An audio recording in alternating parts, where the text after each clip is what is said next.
Hey guys, Trent here from How to Haven, back again with another quick tutorial, and today I'm going to show you how to change your DPI scaling level in Windows. It's pretty easy, but before we get into that, I just want to ask, if this video does help you today, please consider leaving a super thanks or just engaging in this video in any way, as it really does help me out. But anyways, we can do this by right-clicking our desktop and going to Display Settings.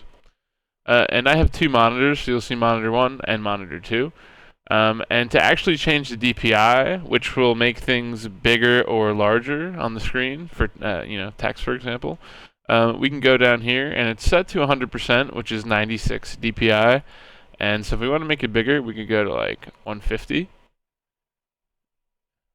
And I actually have it on the wrong monitor. Oops, I gotta switch to monitor 2, and we'll make it like 150.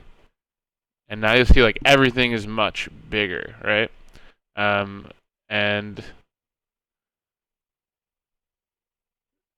you can go back to 100 to put it back. And that will only change one. If you want to change both, you have to go to Advanced Scaling Settings and set your own right here.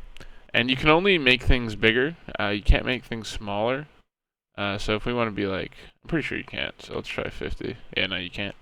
So try like something crazy, like 250.